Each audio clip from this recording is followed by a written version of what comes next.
I welcome you to this ECU press briefing. And I want to thank all of you for coming. We had to arrange this at a very short notice. I want to thank especially the members of the press for your prompt presence. I acknowledge you were the first person to arrive this morning, just before 10 o'clock, and I was told that you were all invited for 10 o'clock. So I thank you for precisely keeping to the time. I will introduce my team, starting from my right. Here we got the University Registrar. I will stand up so I can see most of the people. The University Registrar, Mr. Dan Uribo, is the University Registrar. On my left is the University Bossa, Mrs. Elizabeth Opara. Next to her is the University Librarian, Dr. Wisdom Anyim. Next is the Dean of Faculty of Humanities, Social and Management Sciences, Professor Adedeji.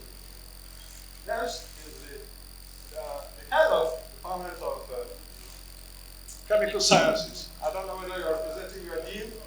Yeah, you present the Dean of Science. And so that's Dr. Abatate. Next is the Dean of Law, Faculty of Law, Dr. Ademena. Next is the Director of Academic Planning, Dr. Emera. Next is the Dean of Student Affairs, Dr. Nkiru Oyemachi. Next is the University Chaplain, Reverend James Uwede. Next is the Chief Security Officer, Mr. Christopher Adele. All other people, well, we have the Senior Assistant Registrar, in charge of yes, records, student records. Then, standing there, interacting with her, is the University Public Relations Officer. We have some of our other technical crew that are attached to the ICT, and we welcome the staff of the Department of Mass Communication, starting with the coordinator there, Dr. Omoshua is there, and we got Dr. I see all the lecturers there, three of them standing there, and of course, Mr. Raymond Balogun, who is also a technologist in mass communication. My name is Ubulue, Professor S.C.O. Ubulue. I welcome you once more. This is a special briefing for the university, and the idea is simply to appraise the press of some of our recent achievements and progress that the university has made, at least within the last couple of months. The university, as you know, Edwin Clark University, is the 60th university among the private universities, founded in 2015, and so we're barely about 8 years old. The university now has 5 faculties and 1 school of postgraduate studies. We have the Faculty of Agricultural Sciences, the Faculty of Basic Medical Sciences, the Faculty of Humanities, Social and Management Sciences, the Faculty of Law, and the Faculty of Science. On the whole, we have 27 programs within these 5 faculties. We have a School of Postgraduate Studies where we have begun studies for the postgraduate diploma, MSc, MPA, PhD programs. We have programs in business administration, programs in computer science, and cybersecurity. We also have programs in political science, and of course, in mass communication. And you can see all our students here at the undergraduate level are very active for what we're doing here.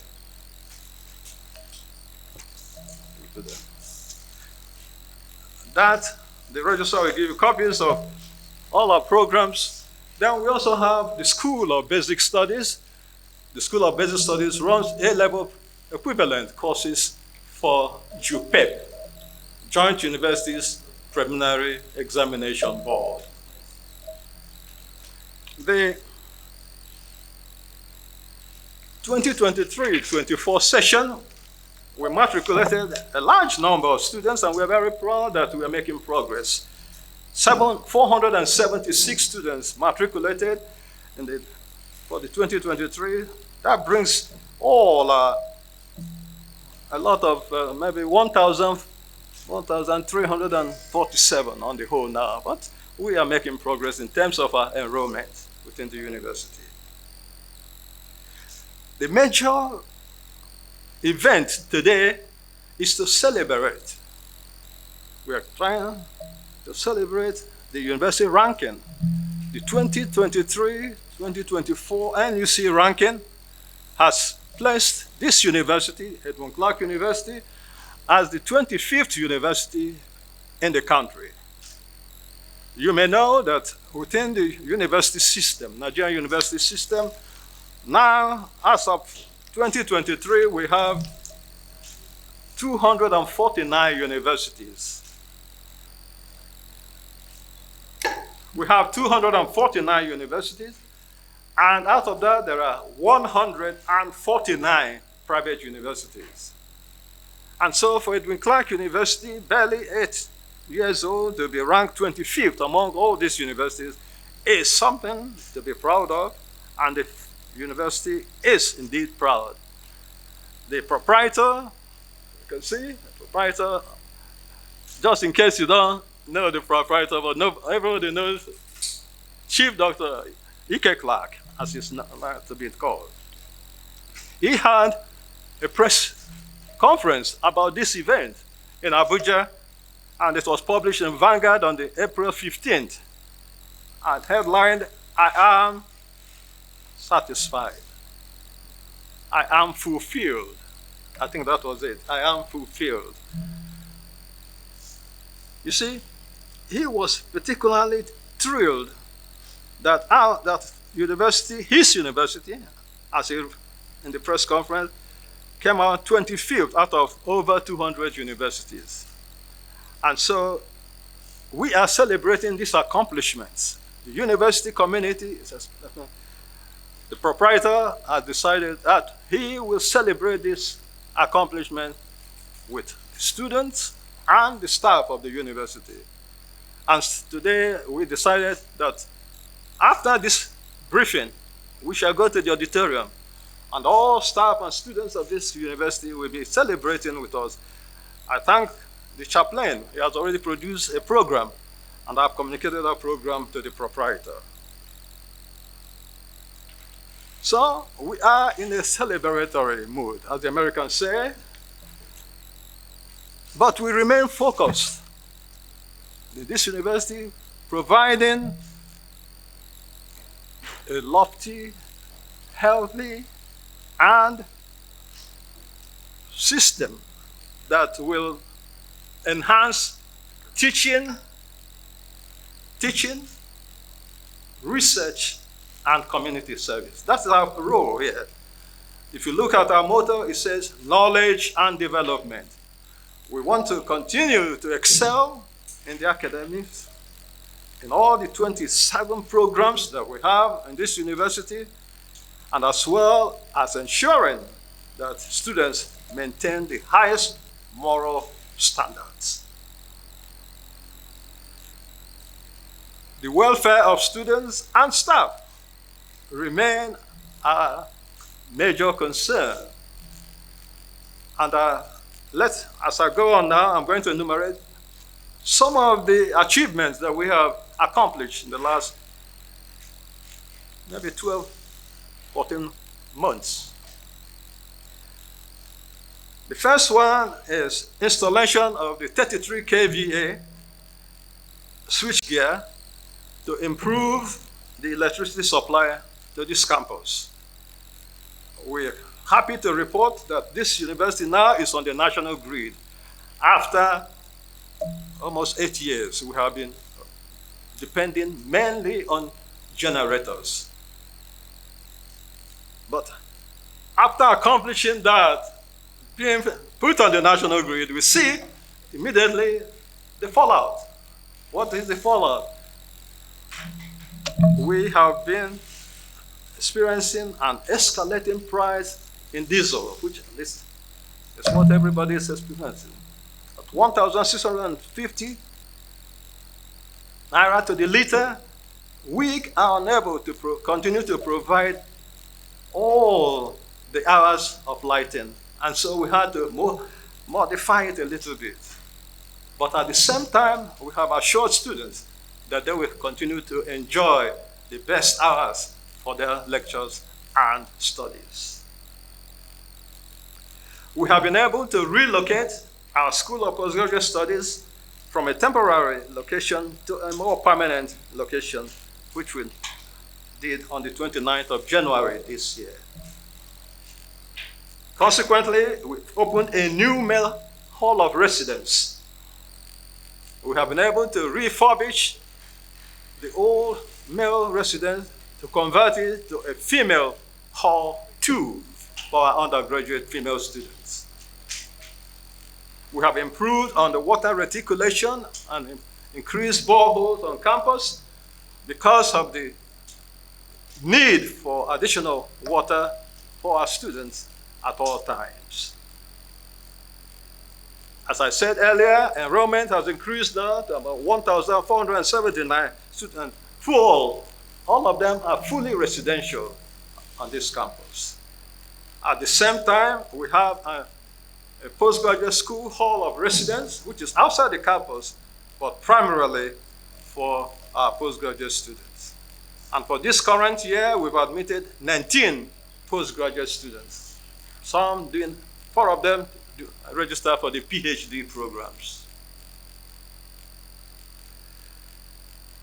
We continue to make progress in our appointments to improve the delivery of our undergraduate and postgraduate courses. I'm pleased to announce that on the 5th of January this year, the university appointed Professor Oladapo Afolabi, OON, CFR, a former head of service of the Federation, and he is now the new Pro-Chancellor and Chairman of the Governing Council of Edwin Clark University. He has taken over from the pioneer Pro-Chancellor and Chairman of Council, Emeritus Professor E.J. Alagua. I want to use the opportunity to thank Professor Alagua, Emeritus Professor Alagua, for his services over the past 8 years as the pioneer Pro-Chancellor and Chairman of Governing Council. The university had witnessed tremendous progress under his leadership, and we welcome on board Professor Oladapo Afolabi, OON, CFR, as our new Chairman of the Governing Council. The university continues to make progress, and I'm willing to assure the community, the ECU community, of the university's commitment to improve their welfare and to enhance all the facilities on campus for us to achieve our goals. And finally, it is my joy to say that our flagship faculty, Faculty of Basic Medical Sciences, is now in the 3rd, 4th year, depending on the program that is being pursued. And we're now almost finally completing new set of block of offices and laboratories, 2 laboratories for the Department of Nursing Sciences. And we're looking forward to the accreditation of those 2 programs to bring to come within our slot. We have already 25 fully accredited programs. By the time we now get the 2 programs in the Faculty of Basic Medical Sciences fully accredited, that all our 27 programs on undergraduate programs will be fully accredited. I want to thank you, members of press, for listening. I know that you want to hurry, take charge of your time, and return to Delta State University, because the Vice Chancellor there is going to be giving a press conference about the convocation, which is coming on Saturday. So I thank you for your time, and if you wish to ask any further questions and clarification, I will answer your questions. After this press briefing, we shall be proceeding to the auditorium. But I know that for those of you gentlemen of the press, that you would like to proceed to Abraka. And so after this, the PRO will take care of your refreshment. And we will have our own refreshment in the auditorium after the special devotion service. I thank you, ladies and gentlemen.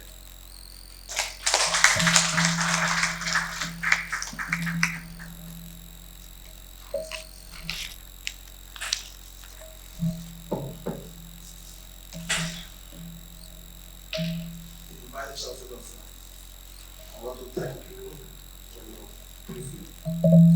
My name is Chief Akpokona Omafuaire. I work for Bakari. So I want to seek clarification on the total number of students we have in the school, because we don't have the data, so we want to be sure of the numbers now. Then, congratulations too on this milestone that we achieved within such a short time. Indeed, you have done well, you know, it's not easy. But going by the calendar of people you have in the school, we know you do more. You have seen the former registrar of the school seated by you. So we know that you are going to achieve great things. Now, what have been the major challenges apart from the issue of like to talk about which you now went on to procure the 3 kVA? It's entirely out from Olo, and I know that SPEN, they have causing a lot of issue around here. I don't know if such challenge of insecurity is also affecting maybe your staff movements, your students, or whatever. That is one. Then any other challenge, because no funding too. Funding is a great problem when it comes to education. Is your school benefiting anything from the government aside being a private school? Is the school getting funding from any organization from the federal government? And if not, why is it so? Since the school is contributing to the economy of the country, the school is contributing to the growth of the country. Thank you, sir. Yes, thank you very much. Yeah, thank you very much for that question. Yes, the university has faced several challenges. One of the major issues for a university that is set in a rural community is that issue of electricity, as I have said. But apart from that, we have the issue of communication. You see, this morning, for instance, I was trying to reach out to talk to you. Network problems, challenges in terms of network. We have to deal with that. We have issues of facilities enhancement. You know, this university is run by the Edwin Clark Foundation. So it's a one-man show. Related to your second issue on funding, yes, everything is funded by the Edwin Clark Foundation. No additional support.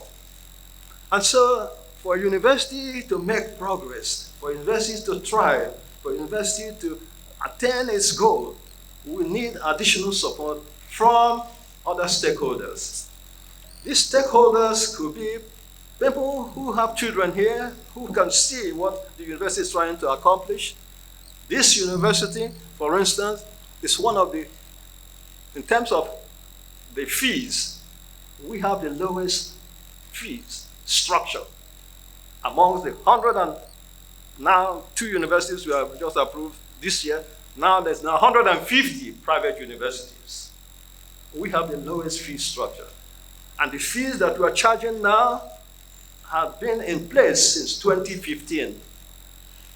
And you can see the rate of inflation and what has happened within the last 12, 13 months in terms of energy costs. And so your question is apt. We have to deal with that issue of challenge. How can we maintain the same level of facilities and amenities and the welfare of staff and students if we do not improve our sources of funding, our income? And so that's one area that we have to deal with. And the foundation, the council, we also have to deal with that. Yes, we have managed to improve our electricity, but we're still far from having achieved that. You see, we are dependent on the BEDC. The BEDC gives us light, which we are happy to pay for. But sometimes the light comes at odd times. What we need as a university is for us to have light from the national grid from 10 a.m., at least from 10 a.m. until 4 p.m. That's where academic activities, are needed. We have to run lectures, laboratories by relying on the generator. Because during this period, between 10 and 4 p.m., we rarely get BEDC. And so we have to go, we're still relying on our generator. And you can't continue to run on generators at the current level of cost. So that's a major issue that we have to deal with. But there have been all kinds of appeals to individuals and the private sector to assist. We are looking forward to getting that kind of support from agencies. And maybe when you do publicize some of the activities going on here at the university, maybe we will get some support. In 2021 ranking, we were #1 university in the South-South. All universities in the South-South, we were #1. And we were 32 there. But now we are 25. And among the 149 private universities, we were #6. And so there is tremendous improvement. But in order for us to even go beyond the level we have achieved, we need additional funding and resources. Thank you.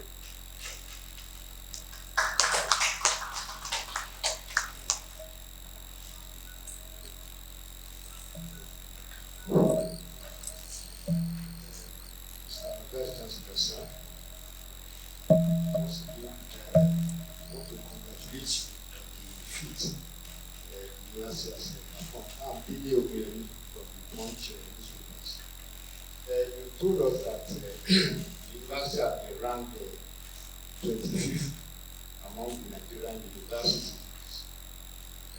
We want to know the criteria upon which the ranking was actually based, first of all. Then, this university is located in the riverine area of Delta State. We want to know to what extent you are carrying out your research in tapping the values from the riverine positioning of the university. So, what actually are you doing in this regard to take advantage of your riverine location?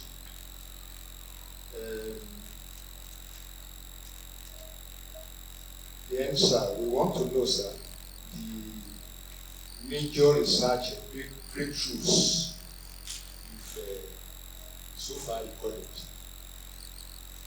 Thank you very much. Yes. Yes, thank you very much for those questions. The ranking criteria, there are two areas of ranking. First of all, when the NUC started the ranking is carried out on several criteria used. Level of funding is there. You talk about also staff-student ratios. That means how many students do you have? Do you have accompanying teachers? That's what we call staff-student ratio. Then they will look at community service. They look at what are your outputs in terms of your interaction with other universities. Then, that was when it started. Subsequently, the NUC decided that universities will now interface with the Times, this is the UK ranking agency, which is the Times World Services. There, you fill questionnaires, you establish your position within your university, what is happening, how you are teaching, how do you accomplish the teaching, what are the resources available for that, what kind of research are you undertaking, do you have other linkages with other universities? So all these are taken into account. And then, after that, they're giving points. Everything is given a point. And then they say, okay, student ratio, that. How many foreign students are in this university? We don't have, at that, 2 years ago, we had just, I think, 1 or 2 Cameroonians who were here. But this time, we don't have. How many foreign students are there? How many foreign lecturers are in that university? All these are, every one of them has points. Then how do you respond to agencies, government agencies? What are the related government agencies? JAM, NUC itself, NYSC, National, what do they call it? Legal Council, Council for Legal Education in Nigeria, because we produce lawyers here. How do you relate with the Council for Legal Education? All these, every one of these have points, and they evaluate it. You submit all your data to them, and these are evaluated answers. So these are the criteria that they use. And based on this criteria, you get a cumulative figure and they rank every university. So that's number one. The other aspect is, yes, university academic staff is assessed every year in terms of teaching, research, and community service. So for an academic staff to be promoted, you have to do some research. We have had some of our lecturers, particularly in the Faculty of Science, we have a very highly sophisticated equipment. We had a lot of donation from University of Coventry. And I believe that the Faculty of Science laboratories, we have a central laboratory, which is adjudged as one of the best in the South-South. To the point that the Chemical Society of Nigeria has come here on a tour and decided to recommend that people come here to do research. And so we have people in the Faculty of Science. I'll give you one example. Based on available equipment and their interest in areas of environmental chemistry, in areas of industrial chemistry, that these are where they are published, and as they publish, if you publish in international journals, and that's what we call peer-reviewed journals. And so you see, we have people here who have been in other universities, and so they're coming here to continue with their work and so forth. And so when you talk about what kind of research, I'm just giving you an example. We set up a research unit, not unit, inter-university research, where we have people from Coventry, people from ECU, and people from University of Port Harcourt to look at environmental issues that look at the mangrove area of the South-South region. I was chairman of that inter-university conference research group when I was the dean of science. So that gives you some example. We also hope that our Faculty of Agricultural Sciences will do more.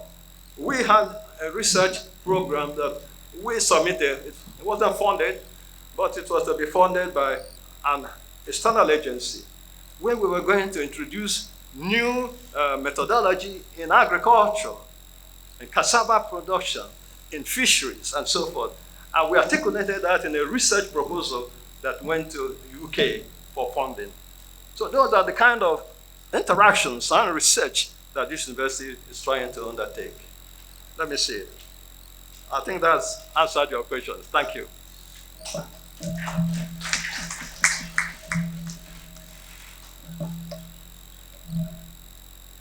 Okay. All right. Well, thank you very much. No more. I think they've answered. Yeah, they said no more. So, principal officers, deans of faculties, and all our academic staff and students, I want to thank you for coming for this briefing. It has been a very short briefing, but all we want to do is to thank all of you to reaffirm our interest and our commitment, our dedication to improving the facilities on campus and to ensure that the university continues to make progress. I want to use this opportunity again to thank the foundation and the president of the foundation, our chancellor, and the proprietor, Dr. Edwin K. Clark, for his commitment to providing all the resources that we have always needed. And we are asking for more because the university is here in perpetuity. The university needs too many things in order for us to improve in some of the other areas for students' welfare and in particular for staff welfare. I thank you all for coming.